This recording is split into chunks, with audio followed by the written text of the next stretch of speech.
What's going on, everybody? This is Chris Albert with Getting Shredded. I'm out here in California. I am sorry for the rest of you in the country who are freezing your asses off. We're getting really nice weather here in California. I'm not trying to stir up any hate or anything like that. My mom's out there. She's freezing her ass off in Connecticut. But you know what? I paid my dues. I was in a cold weather unit in the Marine Corps. And I'm freezing my ass off in many of occasions. I wanted to talk to you guys today about a question I got on my YouTube channel. I'm getting some outstanding questions, by the way, and thank you all for bringing them up to me. The question was about my ebook and fruit, right? And basically what he asked is, he said, Chris, I got your ebook, and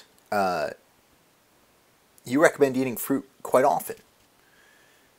But in your YouTube videos, you're saying, Chris, guys, don't eat tons of fruit.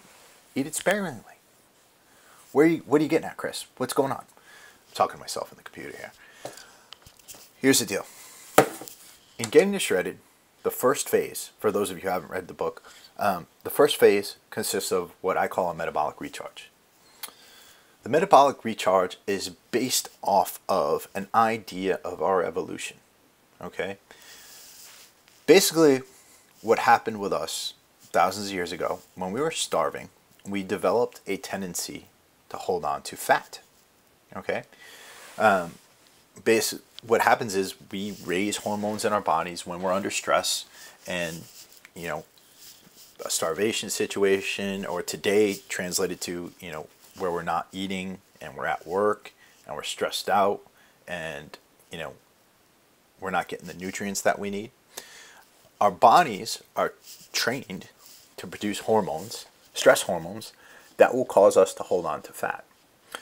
So thinking about this and thinking about the logic behind what I put together, I was saying to myself, most people today are overeating in calories and undereating in nutrients.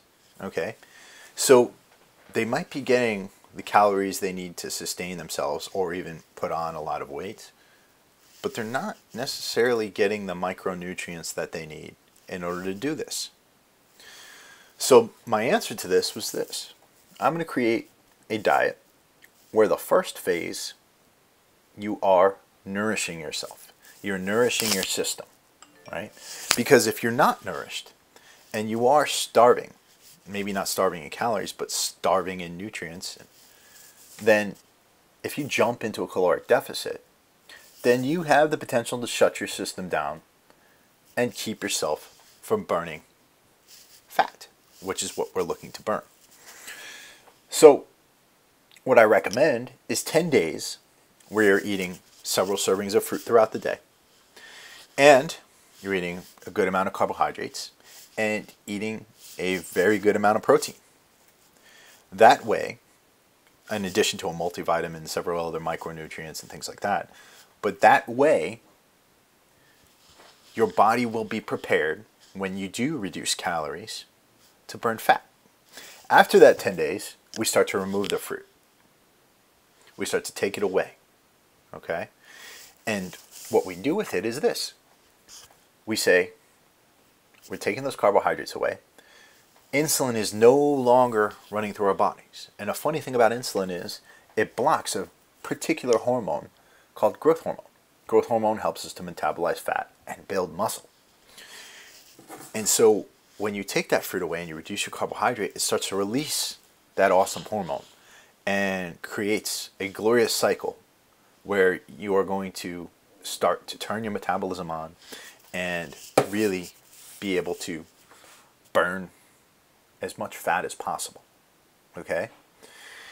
Had you not done this beginning phase, and I don't know you, I don't know how you eat or anything like that, but assuming you're eating the standard American diet, acronym SAD, and you're undereating nutrients and overeating calories, if you jump into a caloric deficit, you have the potential to just shut your metabolism down, maybe by trying a fad diet or something like that, and getting frustrated and giving up after a few weeks.